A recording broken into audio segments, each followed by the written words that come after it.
കഴിഞ്ഞ വർഷത്തെ കാവിലെ ഉത്സവം രാജുവിന് ഓർമ്മയില്ലേ? ആ, ഓർമ്മയുണ്ട്. അന്ന് വിളക്ക് കൊളുത്തി ഈ ചടങ്ങുകൾക്കെല്ലാം മുന്നിൽ നിന്നത് അംബികാമ്മായി ആയിരുന്നില്ലേ? ആ, അതെ.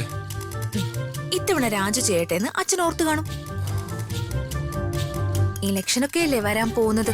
എല്ലാത്തിനും രാജുവിന്റെ കൈകൊണ്ടുള്ള തുടക്കം നല്ലതായിരിക്കുമെന്ന് അച്ഛൻ എപ്പോഴും പറയാറുള്ളതല്ലേ. അതിന്റെയൊക്കെ ആവശ്യമുണ്ടോ മാഡം? അംബിക മാഡത്തിനും ദീപക്കിനും അടുത്ത ഉത്സവം നടക്കുന്നത് വരെ എന്നോട് വഴക്കിടാൻ വെറുതെ ഒരു കാരണമാവും. പിന്നെ അല്ലെങ്കിൽ അവർ രണ്ടാളും രാജുവിനോടും എന്നോടും വലിയ സ്നേഹത്തിലും സൗഹൃദത്തിലും ആണല്ലോ. അത് രാജു അതൊന്നും ഓർത്ത് ടെൻഷൻ അടിക്കണ്ട. അച്ഛൻ പറയുന്നത് അനുസരിക്കാൻ നോക്ക്. അത് വേണ്ട മാഡം. ഋതിക മാഡം ഇങ്ങനെ പറയുമ്പോ എല്ലാം എളുപ്പമാ. എല്ലാത്തിന്റെ ഇടയിൽ കിടന്ന് ഉരുകുന്നതേ ഞാനായിരിക്കും. അതുകൊണ്ട് കാവിലെ ഉത്സവത്തിലെ ചടങ്ങിന്ന് എന്നെ ഒഴിവാക്കി തരണമെന്ന് ഞാൻ സാറിന്റെ കാല് പിടിച്ച് കരഞ്ഞു പറയാൻ തീരുമാനിച്ചിരിക്കുക. ദൈവമേ, രാജു അച്ഛനോട് സംസാരിക്കാൻ ചെന്ന ശരിക്കും എന്താ കാവിൽ നടക്കാൻ പോകുന്നെന്ന് അച്ഛൻ രാജുവിനോട് പറയും. ഞാൻ പോവാ. രാജു നിക്ക്. എന്താ മാഡം? ഇതിനു മുൻപ് അച്ഛൻ നടത്താനിരുന്ന എല്ലാ ചടങ്ങുകളും രാജു കാരണം മുടങ്ങിയത് രാജുവിന് ഓർമ്മയുണ്ടല്ലോ. എന്നോട് ക്ഷമിക്കണം വർമ്മ സാറ്.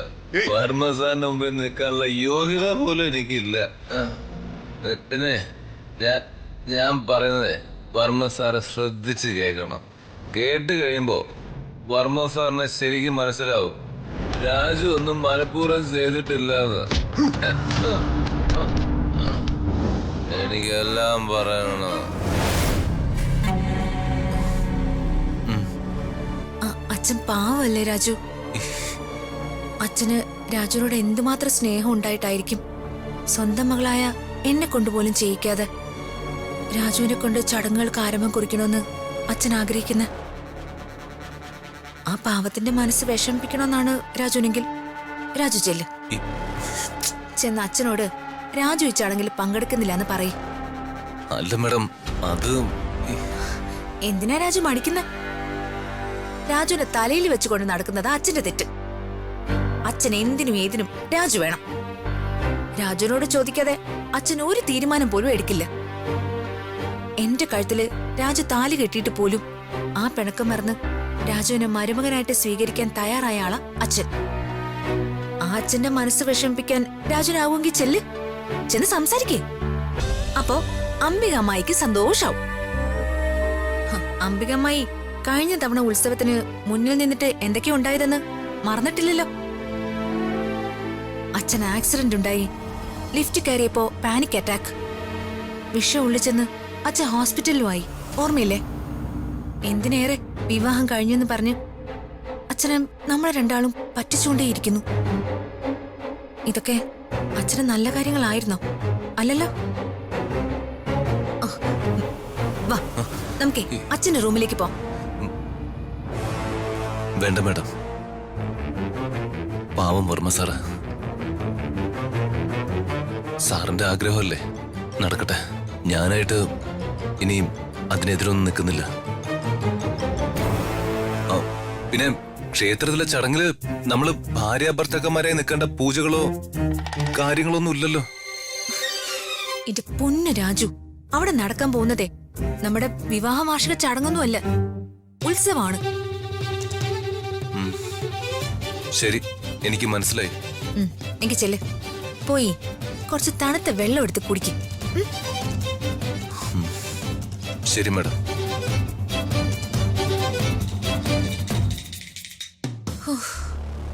സമാധാനായി. ഇനി രാജു ഉത്സവം വരെ ഇക്കാര്യത്തെക്കുറിച്ച് വാ തുറക്കില്ല. വാ തുറക്കാതിരുന്നാ മതിയായിരുന്നു.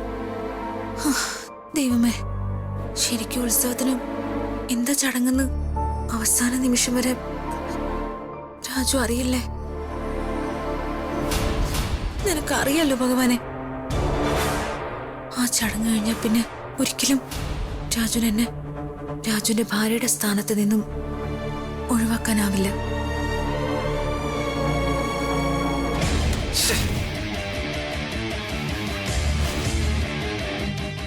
അമ്മേ, ഈ അമ്മാവനിത് എന്തിന്റെ കുഴപ്പാ? കാവിലെ ഉത്സവം എല്ലാ വർഷവും നടക്കുന്നതല്ലേ. അതിനിപ്പോ പുതുമയായി രാജുവിനെ എന്തിനാ അങ്ങോട്ട് ക്ഷണിക്കുന്നേ? രാജു ഋതികയും തമ്മിൽ വിവാഹം നടന്നിട്ടില്ലെന്ന് യാമിനി അമ്മയെ കൊണ്ട് പറയിക്കാൻ സാധിച്ചിട്ടില്ല. ഋതികയുടെ അമ്മ പത്മാവതി രാജുവിന്റെ വീട്ടിലെത്തിയ കാര്യവും അമ്മാവനെ അറിയിക്കാൻ പറ്റിയിട്ടില്ല. ഈ രണ്ട് കാര്യങ്ങളും നമുക്ക് അമ്മാവനെ അറിയിക്കണ്ടേ? ദീപക്ക് വേണ്ട, അതിനുള്ള സമയമല്ല ഇത്. ഈ രണ്ട് കാര്യത്തിലും ഏറ്റവും വലിയ, നമ്മൾ ഒട്ടും പ്രതീക്ഷിക്കാത്ത പരീക്ഷണങ്ങളാ നമ്മൾ ഫേസ് ചെയ്യാൻ പോകുന്നേ. പരീക്ഷണോ? എന്ത് പരീക്ഷണം? എടാ, പ്രതാപന്റെ മനസ്സിൽ ഋതികയും രാജുവും വിവാഹം കഴിച്ച് ദാമ്പത്യ ജീവിതം തുടങ്ങിയെന്നാണ്. അതുപോലെ തന്നെ രാജുവിനെ പ്രതാപൻ ഋതികയുടെ ഭർത്താവായിട്ട് അംഗീകരിച്ചു കഴിഞ്ഞു. അതുകൊണ്ട് എന്താ അമ്മേ? എന്തെങ്കിലുമൊക്കെ പറഞ്ഞ് കാവിലെ പൂജ നമുക്ക് മുടക്കാം. ഇതങ്ങനെ മുടക്കാൻ പറ്റുന്നൊരു ചടങ്ങല്ല ദീപക്കെ. അതെല്ലാ വർഷവും വളരെ കൃത്യമായിട്ട് നമ്മുടെ കുടുംബത്തിന്റെ ക്ഷേമത്തിന് വേണ്ടി നടത്തി വരുന്നൊരു ചടങ്ങാണ്. പക്ഷേ അവിടേക്ക് രാജു വരുന്നതാണ് നമ്മുടെ പ്രശ്നം. അപ്പൊ രാജുവിനെ അല്ലേ നമ്മൾ തടയേണ്ടത്? അമ്മ എന്തൊക്കെയാ പറയുന്നത്? രാജു അങ്ങോട്ടേക്ക് വന്ന എന്താ കുഴപ്പം? എടാ, കുഴപ്പമുണ്ട് മോനെ. രാജു അവിടേക്ക് വന്ന അതോടെയെല്ലാം രാജുവിന്റെ കൈകളിലേക്ക് എത്തും. രാജുവിന്റെ കൈകളിലേക്ക് എത്തുമെന്നോ? രാജുവിന്റെ കയ്യിലേക്ക് എന്തെത്തുമെന്നോ?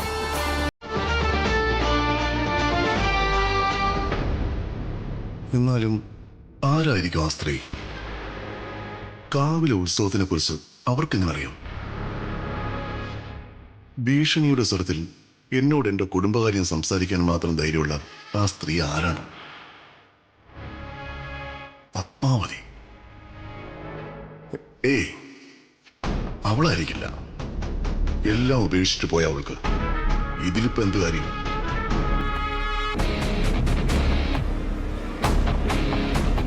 ചേട്ടാ, ആ ശേഖര, വാ.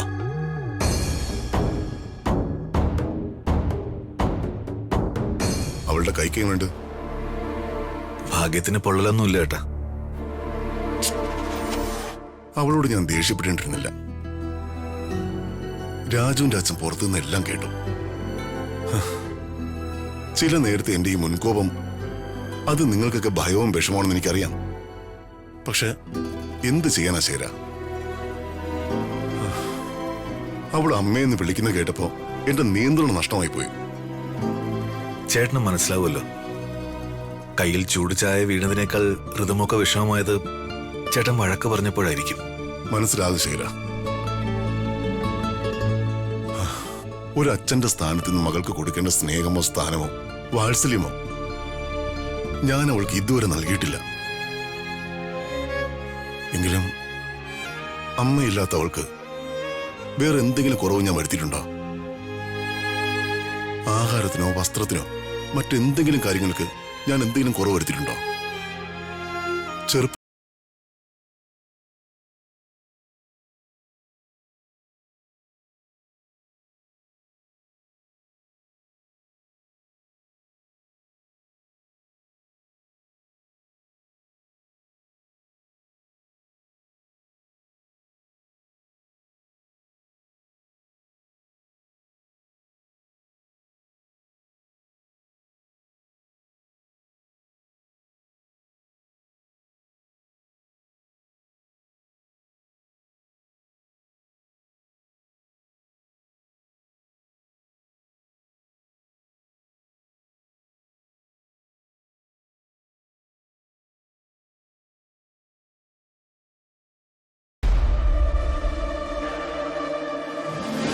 ക്ഷേത്രത്തിലെ കാവിലോത്സവം നടത്തണമെന്ന് ചേട്ടൻ പറഞ്ഞില്ലേ? അതെ. കാവിലേക്ക് രാജുവിനെയും രാജുവിന്റെ കുടുംബത്തെയും ചേട്ടൻ ക്ഷണിച്ചത് ഉത്സവം കൂടാനാണോ അതോ? ഋതികയ്ക്ക് രാജുവിനെ ഇഷ്ടമായതുകൊണ്ടും അവളുടെ ഇഷ്ടത്തിന് രാജുവിനെ അവൾ വിവാഹം കഴിച്ചതുകൊണ്ടും മാത്രമാണ് രാജുവിനെ ഞാൻ എന്റെ മരുമകനായി അംഗീകരിച്ചതെന്ന് നിനക്ക് തോന്നുന്നുണ്ടോ? ഒരിക്കലല്ല ഏട്ടാ. നമ്മുടെ കുടുംബത്തിലെ കുട്ടിയെ വിവാഹം കഴിക്കാനുള്ള എല്ലാ യോഗ്യതയും രാജുവിനുള്ളതുകൊണ്ട് ചേട്ടൻ രാജുവിനെ മരുമകനായി അംഗീകരിച്ചതെന്ന് എനിക്കറിയാം. പേരെടുത്ത തറവാട്ടിൽ ജനിച്ചവനല്ലെങ്കിലും ബാങ്ക് ബാലൻസിന്റെയും സ്വത്തിന്റെയും കാര്യത്തിൽ വളരെ പിന്നിലാണെങ്കിലും രാജുവിന്റെ സ്വഭാവ ഗുണവും കാര്യക്ഷമതയും ബോധ്യമായതുകൊണ്ട് ഋതുമോളുടെ ഭർത്താവായി രാജുവിനെ ചേട്ടൻ അംഗീകരിച്ചതെന്നാണ് ഞാൻ കരുതുന്നത്. ശരിയല്ലേ ഏട്ടാ? അതെ. ശരിക്കും പറഞ്ഞാൽ നമ്മുടെ കുടുംബ സ്വത്തുക്കൾ വീതം ചെയ്താൽ അതിലൊരു വലിയ പങ്ക് നിനക്കും അവകാശപ്പെട്ടതാണ്. പക്ഷേ ഒന്നും വീതം വെച്ച് മുറിച്ചു മാറ്റി നമ്മളൊക്കെ 4 വഴിക്ക് തിരിഞ്ഞു പോകരുതെന്ന് എനിക്ക് ആഗ്രഹമുണ്ട്. എന്താ നിന്റെ അഭിപ്രായം? എനിക്കും അതേ അഭിപ്രായമേ ഉള്ളത് ഏട്ടാ. സ്വത്തുക്കൾ ഭാഗം വെച്ചാലും ഇല്ലെങ്കിലും ഭൂരിഭാഗം വരുന്ന നമ്മുടെ സ്വത്തുക്കളുടെ അടുത്ത അവകാശി ഋതിക ആയതുകൊണ്ട് അവളുടെ ഭർത്താവായ രാജുവിന് നമ്മുടെ കുടുംബത്തിന്റെ പ്രധാന അവകാശിയായി നമ്മുടെ കുടുംബത്തിന്റെ ആചാരങ്ങൾ അനുസരിച്ച് ഈ കൊല്ലവർഷത്തെ ഉത്സവത്തിന് മുന്നോടിയായി നടക്കുന്ന കാവിലെ ഉത്സവത്തിന് കുടുംബത്തിന്റെ അവകാശികളുടെ അടയാളമായ ഉടവാൾ രാജുവിന് എന്റെ കൈകൊണ്ട് നൽകി രാജുവിനെ ആദരിക്കാൻ ഞാൻ തീരുമാനിച്ചിരിക്കുകയാണ്.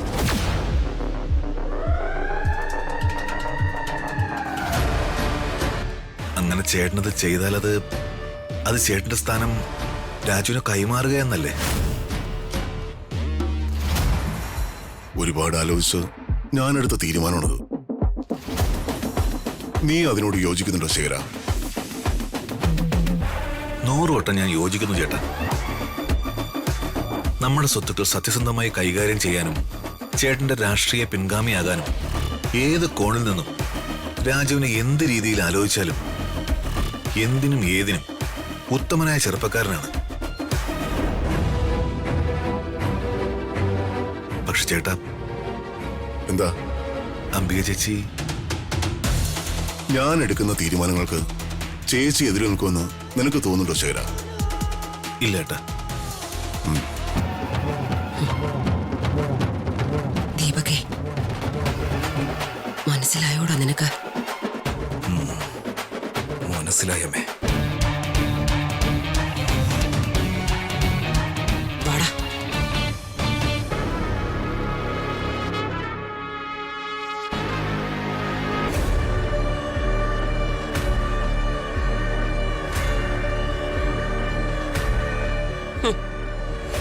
അവളുടെ ആകാംക്ഷയോടുള്ള ആ ഇരിപ്പ് കണ്ടില്ലേ?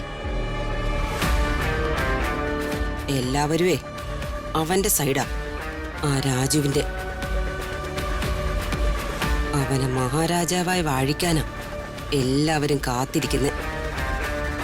അതെ അമ്മേ. അമ്മേ, ചെറിയ മാവനും വന്നു. ശേഖരേട്ടാ, പ്രതാപേട്ട എന്തു പറഞ്ഞു? നമ്മൾ ഉദ്ദേശിച്ച കാര്യം തന്നെയാ ചേട്ടൻ എന്നോട് പറഞ്ഞത്. ഉടവാള് രാജുവിന് കൈമാറി രാജുവിന് വേണ്ട ബഹുമതികളും അംഗീകാരവും നൽകാനാ ചേട്ടൻ തീരുമാനിച്ചിരിക്കുന്നത്. ഈശ്വര, സത്യമാണോ ശേഖരേട്ടാ? അതേന്നേ. ഒരു കുടുംബത്തിലെ ഉടവാള് കൈമാറുക എന്ന് വെച്ചാ പിന്നെന്താ അതിനർത്ഥം? ഓ, എനിക്ക് സന്തോഷായി. ചേട്ടന്റെ രാഷ്ട്രീയ ജീവിതത്തിലെ പിൻഗാമിയായി ചേട്ടൻ രാജുവിനെ തന്നെ മനസ്സിൽ ഉറപ്പിച്ചിട്ടാണ് ഇങ്ങനൊരു തീരുമാനം എടുത്തെന്ന് എനിക്ക് തോന്നുന്നത്. അതെ, പ്രതാപേട്ടനൊരു തീരുമാനം എടുത്തിട്ടുണ്ടെങ്കിൽ അതിന് 100 അർത്ഥങ്ങൾ കാണും. അല്ലെങ്കിലും ഋതുമോളുടെ ഭർത്താവാകാനും ഈ കുടുംബത്തിന്റെ പാരമ്പര്യം കാത്തു സൂക്ഷിക്കാനും പിന്മുറക്കാരനാവാനും പ്രതാപേട്ടന്റെ രാഷ്ട്രീയ പിൻഗാമിയാവാനും എല്ലാത്തിനും മറ്റാരേക്കാളും യോഗ്യൻ രാജു തന്നെയാ. രാജുവിന്റെ സത്യസന്ധതയും ക്ഷമയും കാര്യപ്രാപ്തിയും വേറെ ആർക്കാ ഉള്ളത്? അതെ. ഇവരെ ഞാനെന്നും അടങ്ങി നിൽക്കടാ. അവര് പറഞ്ഞ കേട്ടില്ലമ്മേ. ചെറിയമ്മയായിപ്പോയി. ഇല്ലെങ്കിൽ പൊണ്ടേ ഞാൻ അവരെ. ശേഖരേട്ടാ, അംബിക ചേച്ചിയും ദീപക്കും ചേട്ടനെടുത്തിരിക്കുന്ന ഒരു തീരുമാനത്തിനെതിരെ പ്രത്യക്ഷത്തിലൊരു എതിർപ്പിനോ വഴക്കിനോ ചേച്ചി ഇറങ്ങി തിരിക്കില്ല. പക്ഷേ ഉത്സവം മുടക്കാനും ഉടവാൾ കൈമാറ്റ ചടങ്ങ് നടത്താതിരിക്കാനും ചേച്ചി ആവുന്നത്ര പരിശ്രമിക്കും. അത് കുഴപ്പാവില്ലേ? കുഴപ്പാവും.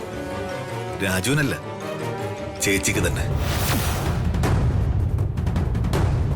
രാജുവിനെതിരെ ചേച്ചി എന്തെങ്കിലും ഒരു പദ്ധതി ഒരുക്കിയെന്ന് ഞാൻ അറിഞ്ഞാൽ ഇതുവരെ നടന്നതുപോലെ ആയിരിക്കില്ല കഥ. ചേച്ചി ഇതുവരെ കാണാത്ത ശേഖരന്റെ മുഖം ചേച്ചിക്ക് കാണേണ്ടി വരും. ചേട്ടൻ അറിയാതെ ചേച്ചി നടത്തിയ പല കുതന്ത്രങ്ങളും ഞാൻ എണ്ണി എണ്ണി ചേട്ടനോട് പറയും. രാജു എനിക്കെന്റെ സ്വന്തം അനുജനെ പോലെയാ. മനസ്സിൽ കാപ്പട്യമില്ലാത്ത അവനെ ഈ കുടുംബത്തിലെ കണക്കില്ലാത്ത സ്വത്തുക്കൾ കൈകാര്യം ചെയ്യാൻ കഴിയും. ദീപകിന്റെ കയ്യിലെങ്ങാനും ഇതൊക്കെ എത്തിയാൽ അവനെല്ലാം മുടിക്കും. അത് സത്യശേഖരട്ട, ഒരു കാരണവശാലും കാവിലെ ഉത്സവവും ചടങ്ങുകളും മുടങ്ങാതെ നമുക്ക് നോക്കണം. നീ വാ, നമുക്ക് ചില കാര്യങ്ങൾ വ്യക്തമായി പ്ലാൻ ചെയ്യാനുണ്ട്. വാ. കേട്ടില്ലേ അമ്മേ, അമ്മയുടെ പുന്നാര അനിയന്റെയും അനിയന്റെ ഭാര്യയുടെ മനസ്സിലിരിപ്പ്. രാജു അയാൾക്ക് സ്വന്തം അനിയനെ പോലെയാണത്ര. സ്വന്തം അനിയൻ. ഞാനിപ്പോ അയാളുടെ ആരുമല്ലേ? അവനെ നീ വിട്ടേക്ക്. ശേഖരനെ ചെറുപ്പത്തിലേ അങ്ങനെയാ. അമ്മ പറഞ്ഞു കൊടുത്ത കഥകളിലെ നന്മകൾ മാത്രമേ അവന്റെ തലയ്ക്കകത്തുള്ളൂ. അയാളുടെ ഒരു നന്മ. വാമേ, നമുക്ക് അവരോട് ചെന്ന് നല്ല നല്ല വർത്താനം പറയാം. ശേഖരനും ഭാര്യയല്ല, ഏത് തമ്പുരാൻ രാജുവിന് വേണ്ടി വന്നാലും ജയം അംബികയ്ക്കും മകനുമായിരിക്കുമെന്ന് ഇപ്പൊ തന്നെ അയാളുടെ മുഖത്തൂക്കി എനിക്ക് പറയണം. വേണ്ട മോനെ, നീർക്കോലി കടിച്ചാലും അത്താഴം മുടങ്ങൂന്ന് നീ കേട്ടിട്ടില്ലേ?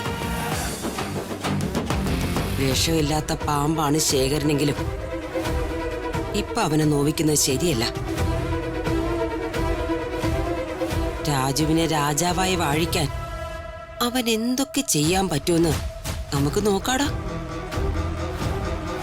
നടക്കാൻ പോകുന്ന അംഗത്തിലെ അവനും ഭാര്യയും നമുക്ക് എതിരാണെന്ന് നമുക്ക് മുൻപേ അറിയാവുന്ന കാര്യമല്ലേ? ഇനി നാവുകൊണ്ടല്ല പ്രവർത്തിക്കേണ്ടത്, ബുദ്ധി കൊണ്ടാ. അങ്ങനെ വേണം വിജയത്തിലേക്ക് എത്താൻ. മനസ്സിലായോ നിനക്ക്? മനസ്സിലായമ്മേ. അമ്മ പറയും, നമ്മൾ എവിടെ നിന്ന് തുടങ്ങാൻ പോകുന്നത്? കാവിലെ ഉത്സവത്തിന്റെ തീയതിയും സമയവും കുറിക്കാൻ ജോത്സ്യരിവിടേക്ക് വരണമല്ലോ. നമുക്ക് അവിടെ നിന്ന് തന്നെ തുടങ്ങാം.